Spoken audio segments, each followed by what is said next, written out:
Hey guys, it's H-Drive here with another deck profile. It's with set 2 with No Limit Break's new starter. It's going to be with Akino, and it's a very simple but really strong effect.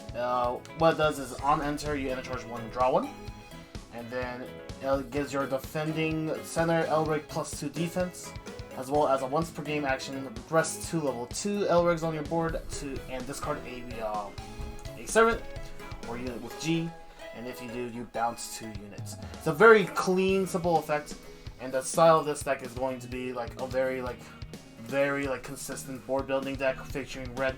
It's pretty much mono red, but not really mono red. So here we are with that fella. So we'll go with probably the strongest sideline for No Limit is Hirana. We go with the new glowing and the new power up. Glowing is on enter, you can enter charge 1 or you draw 1, and then it has an on place to eat a enter from your opponent's board that has a different color than your opponent's center. So you can always do some off colors if you ever need to do some off colors, get supports, and giving you a draw or an enter is really good. And then here on the power up is on place banish a dude on the board, and then it has either draw 2 or enter charge 2 on place. It's really strong, and I personally like this side lineup more particular because of it. It's very strong, and I recommend people to just go to Hirana as a side rather than a main. Next is Ray. It has changed a little bit more. So I do play Frostblade to draw 2 cards. Then I do play Absolute Zero, since we don't have an access to Akino as our side grower. What she does on grow is pay 3 enter, and then for a grow, and then once she enters, you put a card on your opponent's board to their top or bottom of the deck, and then if you have level 2 or less, they discard 1. It's really good because you either secure like a thing to the top of their deck that they just don't draw as deep, or if you want something to go away forever, you can always make it go away forever. And that is that. And of course, as No Limit, we do play our Growly Grow. Next finisher basically says can't PG this attack or double crush. It's very good when you just need to go for that close. And we do play Zero Cluster. It's a very defensive and optional piece. You can always change that for whatever you need. Top, go to the top, still really good. But if you are enter hated and you use your enter like pretty recklessly, this does give you 3 enter, and that does give you an insta shield with Absolute Zero, because it does pay with 3. And then it's also really good in like the discard matchups. And then but you really just play it more for like gain 3 enter to go into your insta shield when you need to do your insta shield. Alright, to the main portion of the deck. First we have, as always, a deck that features white, Hemiel. Hemiel is also, as always, pay 1 on enter. Look at the top 3, add a level 2 to your hand, or level 2 or less from the top 3, the rest of the deck, and then you have your break effect that does the exact same thing, except you can either place it onto the board and it's any Signy instead. Really strong card, always playing in white. It's really good. Filter is really amazing. You're always consistently having either a hand or a board with these 2 cards, with this card in particular and another one, and it's really good. Next we have Jiangyu. We have her as a 4-0. It's really good against the aggro matchup because she has Shadow level 2 or less Signy. Basically says can't be popped unless by a spell or anything level 3 or an Elrig. Really good early game if you don't want to get abused by it. And then it's really good just to have on the bottom of the board. Next we play 2 Irises. On attack, it gains a thing +2, but you mainly play it as a form of enter charge and draw for its trigger effect. It's really good. It's also a red source that you kind of need, and it's really good for any later red cards that I will be showing off. Next, we are playing a new card, Romanli. It has on enter, destroy a Signy with 3,000 power or less. It's really good once again for the early aggro matchups, or really early matchups.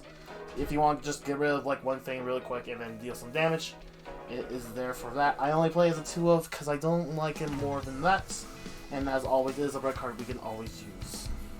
And of course, we played the 4 PGs. our servant hashtags, pounds, however you want to pronounce it down these days. They are good. We pretty much will end up having at least one in our hand in all situations. Sometimes two, and then you can always use the second one as a discard for your piece. Not your piece, your Akino, or you can use it for your level 3s later. Level 2s. This card is really good. It is Sergius, Natural Planet. Basically, it's on enter, you pay 1, and then you look at the top 5 cards of your deck, and you add a level 1. This will always grab you at least a Servant or a Hameo. So it either sets you up for a board, or it sets you up for more PGs. It's also a 7k body, which is not a very small number. So, it's also really good. And, of course, in red, we do play our 4 of Lancelots. Lancelots are strong, pops things that are pretty small on level 1s, as well as occasionally match up against level 2s. It's really good. That's why the 7k power is really strong against that, because it won't die to Lancelots. And, of course, we play the 1 Caliborg. Has an on-break skill, as well as being a 12k body. You don't care about the discard as much, and then the hand size, because you're always consistently filled with a hand size as the white deck. So you'll always be pretty good. Alright. Now the main star of the deck is Daji. Daji is really good. Basically, what she does on play is you may break a life cloth, and then whenever you break a life cloth once per turn, you can always draw a card. It has another line of text that says if your card on your board is sent to the graveyard by a constant ability, you may enter charge 1, but you don't really use that ability as much. And then it has a break skill, destroying a 8,000 or less Signy. It's really good early game as a break value because you always hit anything level 2 or less. As well as it makes your triggers go from defensive to offensive. The worst thing about the thing is that it'll just say enter charge 1, draw 1, but that's still a really good effect. And then if you get some extra break effects because she says crush your life cloth instead of sending it, you will get the trigger effects. So it's pretty good card. Next we play 3 of Kasatsushiji. I can't pronounce it. Don't ask me to pronounce it properly. What she does is on play, you discard 2 cards from your hand to grab a level 3 from your drop to your board, as well as giving or do +2. It also has the break effect to add or play a card without a G to the board. I was not as up on it in the earlier decks, but I think because you have more consistent hand size in this version, you can play this more as like 3 copies. 4 is a little much because you don't want to see it as often, but you'll dig into it more consistently. And then 2 is like, it's fine at 2, but I think you play 3 is a good number on my list. Next we have 2 Nobunaga's. You can always do the typical play with Kasatsuchi to rise on top of it. You can also play this on top of a Daji if you don't need the Daji anymore. It also has double crush, so it cleans out pretty well, and it's on enter, banishes things is really good. Next we have the 2 Ursulines. Really it's just there for the break skill to either bounce and untap or a draw.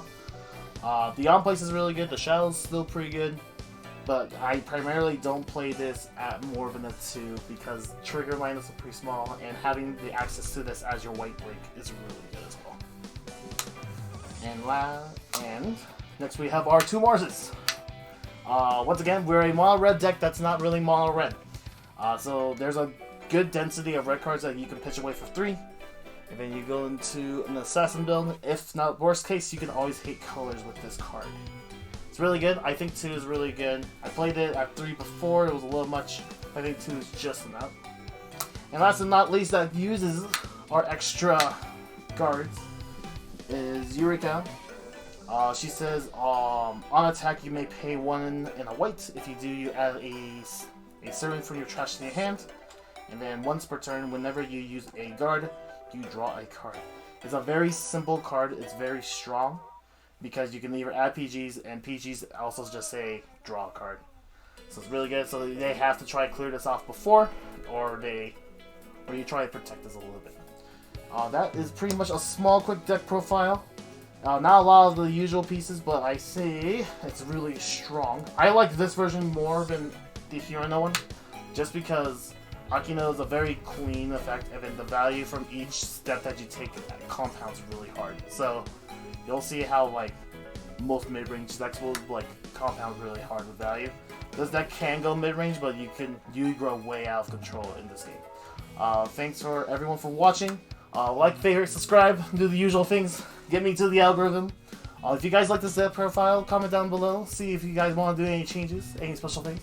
And there's probably might be a couple more deck profiles in the future. And also, as well as this is very fun. So thank you for watching. Y'all have a good day. Bye-bye!